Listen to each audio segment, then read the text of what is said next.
Lifestyle यहाँ की हो गई है, पैकेज फूड खाना, रात को लेट सोना, शहरों में मेट्रोपॉलिटन सिटीज़ की अगर बात कहें तो पीसीओडी एक बहुत बड़ा बीमारी बन के उभर रही है। तो सबसे पहला आसन आप कर सकते हैं, ये फीमेल्स के लिए है।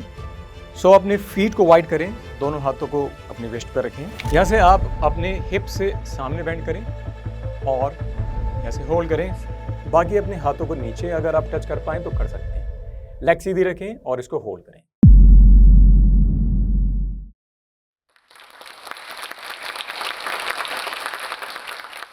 नमस्कार दोस्तों, मेरा नाम है रवि गौतम और मैं एक योग टीचर हूँ।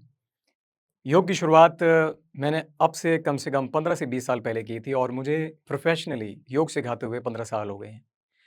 योग और हेल्थ जब भी आपके दिमाग में आती है तो आपको लगता है कि योग सिर्फ आपको स्वस्थ बना सकता है। लेकिन योग स्वस्थ बनाने के साथ-साथ आपको आत्मनिर्भर भी बना सकता है। जी हाँ, इसकी जीती जागती मिसाल आपके सामने मैं हूँ। मैंने कभी ये नहीं सोचा था कि जभी भी मैं योग की शुरुआत करूँगा तो इसे कभी एज़ ए करियर भी लूँगा। मैंने हमेशा यही सोचा था कि अपने स्वास्थ्य के लिए करूँगा। आगे बढ़ने से पहले मैं आपसे ये पूछना चाहता हूँ कि आप सभी बहुत सारे लोग डेस्क जॉब में होंगे या फिर लैपटॉप पे काम करते होंगे। क्यों? और आपको ये लगता होगा कि जभी भी आप घर आते हैं या फिर बहुत साल आपको हो गए हैं काम करते हुए, तो आपको कहीं कमर में दर्द ज़रूर होता होगा। वो बिल्कुल स्वाभाविक है क्योंकि आप पूरे दिन जब आप डेस्क पे बैठेंगे तो कमर में दर्द होना तो बनता है।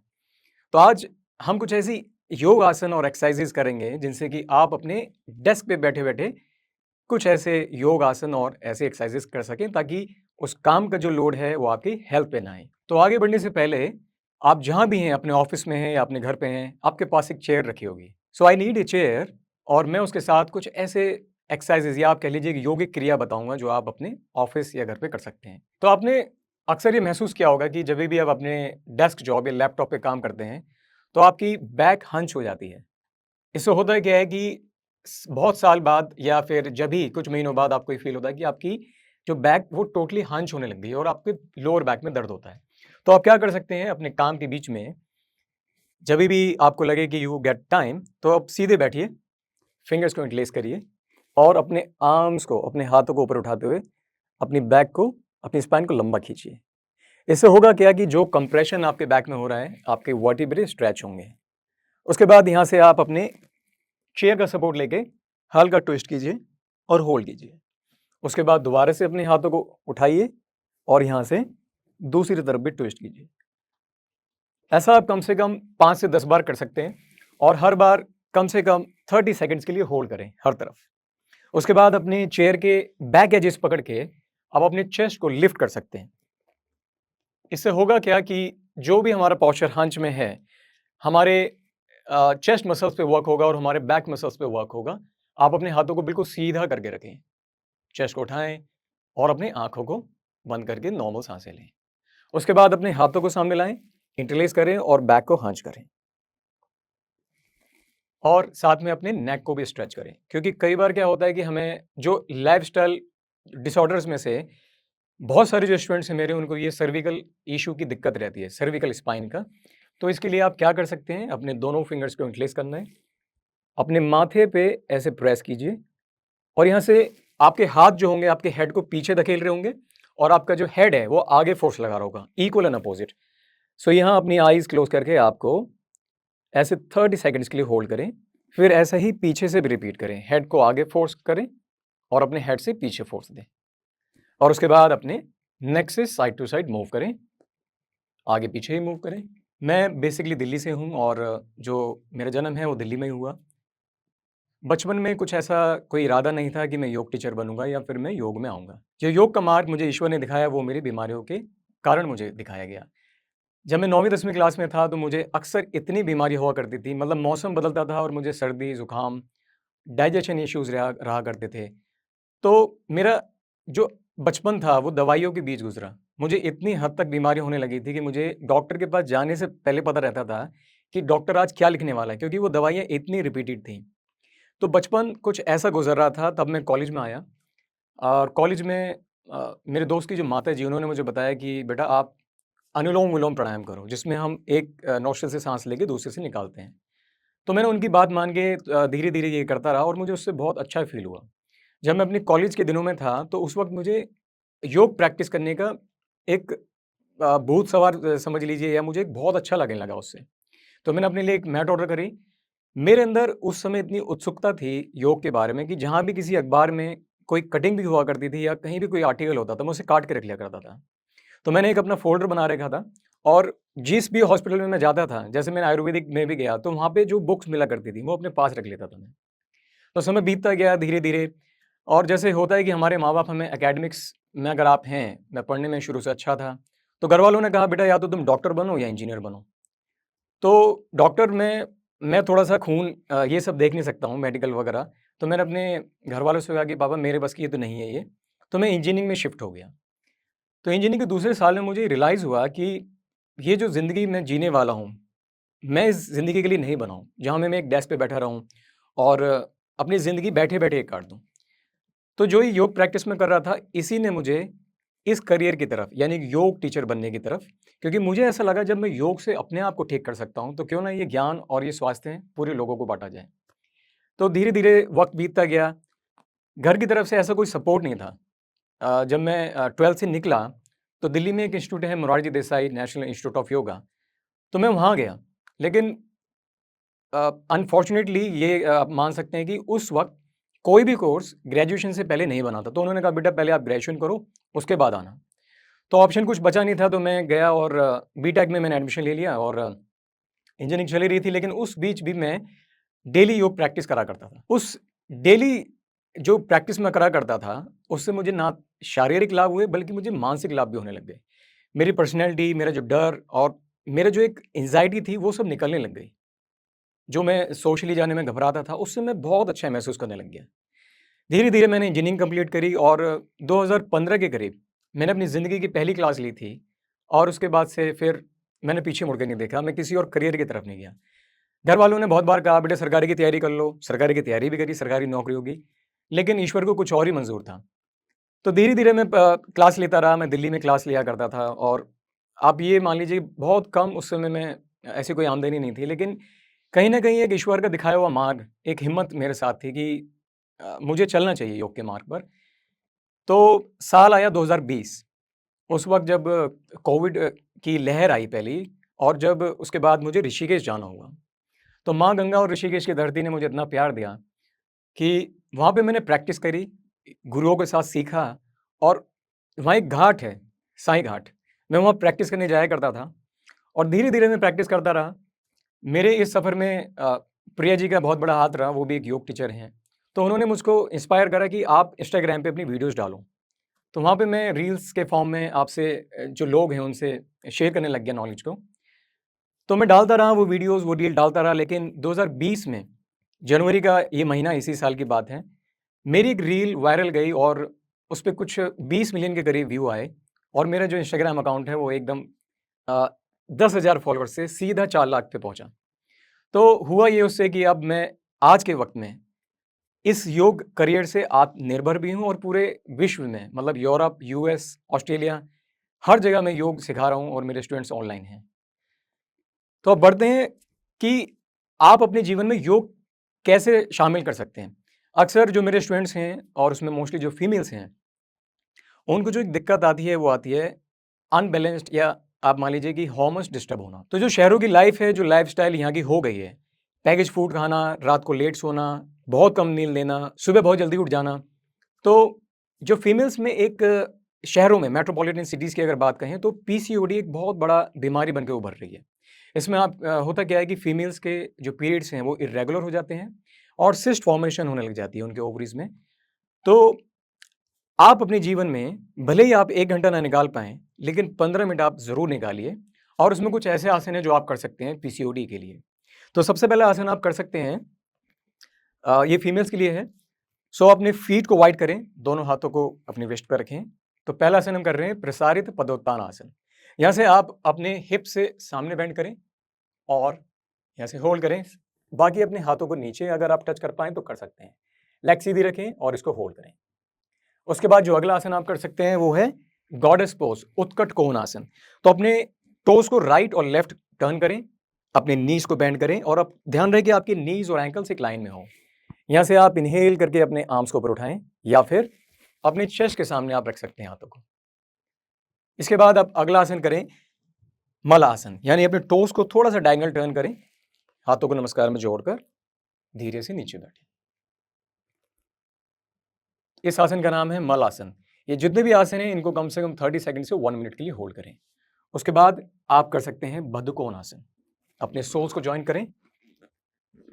फ्लेक्सिबिलिटी की और मोबिलिटी की आप बिल्कुल चिंता ना करें, जैसे आप प्रैक्टिस करते रहेंगे आपकी मोबिलिटी इंप्रूव होगी। तो यहाँ से आप पहले इसको मूव कर सकते हैं, उसके बाद अपनी बॉडी को आगे पीछे मूव करें, फिर आप होल्ड करें अपनी आइज क्लोज करके। तो पीसीओडी के जितने भी योग पोजेज हैं, जो उससे रिलेटेड योग पोजेज हैं, उसमें बस आपके पेल्विक फ्लोर मसल्स पे काम करना होता है ताकि आपकी ओवरीज स्टिमुलेट हो और जो आपके हार्मोन्स रिलेटेड हैं फीमेल रिप्रोडक्टिव ऑर्गन से, वो अच्छी तरह काम करें। तो बैठे में ही अगला आसन आप करें अर्ध मत्स्येंद्र आसन। यहाँ से आप अपने लेग्स को पहले सीधा करें, यहाँ से अपनी एक लेग बेंड करें। अगर आपकी दूसरी लेग बेंड ना हो तो इस लेग को सीधे रखें और यहाँ से अपने ऑपोजिट आर्म को उठाएं, यहाँ से एक्सेल करके रैप करें, पीछे वाला जो आर्म है उसको रैप करके ट्विस्ट करें। अगर आप अपनी सामने वाली लेग बेंड कर सकते हैं तो इस लेग को भी बेंड करें। ध्यान रहे कि आपकी जो नी है वो ऊपर की तरफ पॉइंट करे। बहुत बार होता है कि हम अपना पाँव उठा लेते हैं, कभी बिल्कुल ऐसे ना करें। अगेन ऑपोजिट आर्म को रेज करें, ट्विस्ट करके होल्ड करें। तो इस ट्विस्टिंग मोशन से आपके जो पेल्विक फ्लोर मसल्स हैं वो स्टिमुलेट होंगे।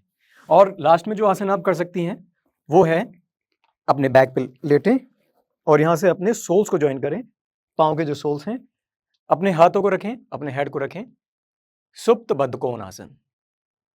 ये आपके जो हार्मोन्स हैं और आपके जो पेल्विक फ्लोर मसल्स हैं, पेल्विक हेल्थ है, उसे इंप्रूव करेगा। जो अगला बड़ा लाइफस्टाइल डिसऑर्डर आजकल सभी लोग फेस कर रहे हैं, जो भी आजकल की भागदौड़ की जिंदगी जी रहे हैं, वो है स्ट्रेस, एंजाइटी, डिप्रेशन, एग्रेशन या फिर एंगर। तो इसके लिए आप क्या कर सकते हैं, अगर आप अपने ऑफिस में ही हों और वहाँ पे आपको लग रहा है कि बहुत ज़्यादा काम का स्ट्रेस हो रहा है, तो आप एक एकांत जगह चुनें, वहाँ जाके आप क्रॉस लेग में बैठ सकते हैं।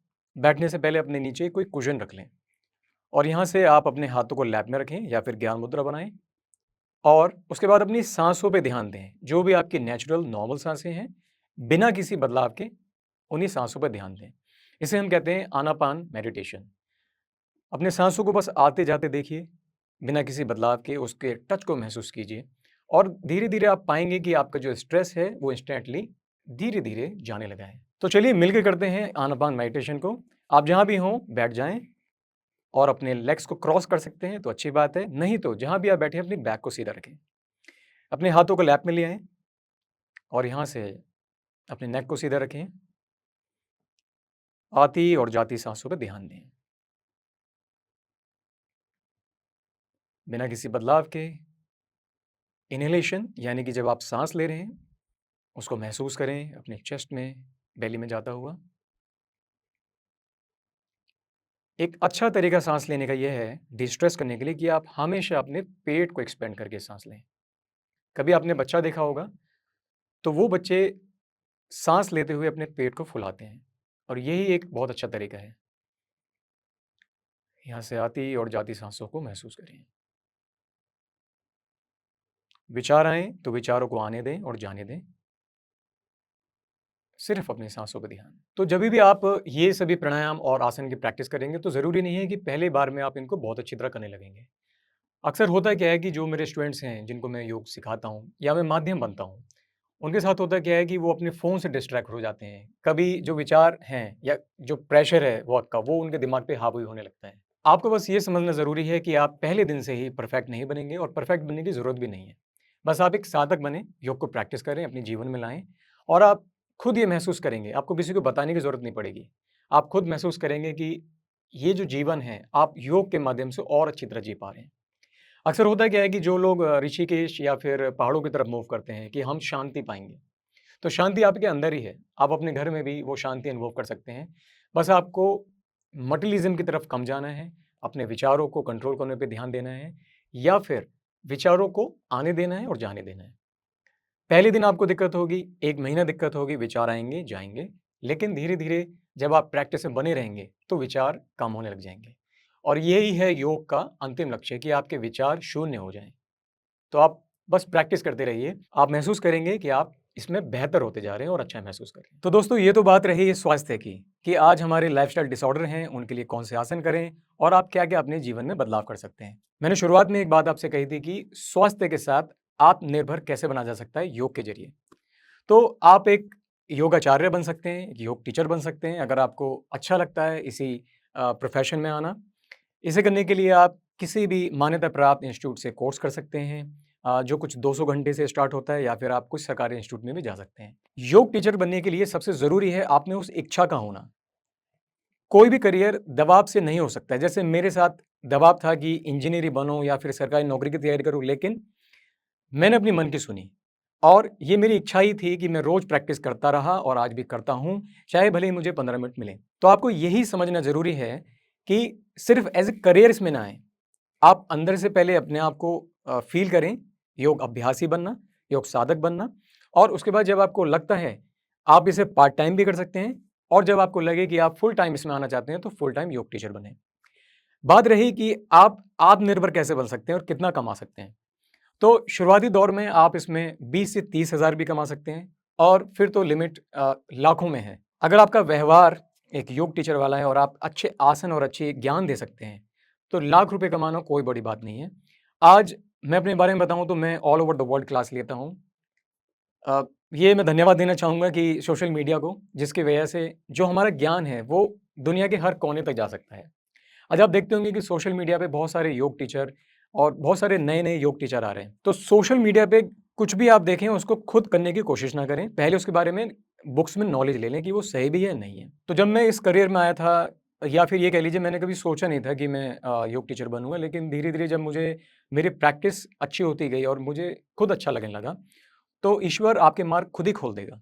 आप पहले से पार्ट टाइम से भी स्टार्ट कर सकते हैं। पार्ट टाइम में आप 10 से 20 हज़ार, 30 हज़ार, 40 हज़ार तक कमा सकते हैं। और जब आप इसे फुल टाइम करना चाहें तो आप अपना एक योग इंस्टीट्यूट खोल सकते हैं। जैसे कि मैंने बताया कि 200 घंटे एक पाठ्यक्रम है योग अलायंस का, आप उससे शुरू कर सकते हैं। और या फिर जितने भी हमारे इंडिया में संस्थान हैं सरकारी मान्यता प्राप्त, आप उनसे कर सकते हैं। अपनी योग प्रैक्टिस ज़रूर करते रहें।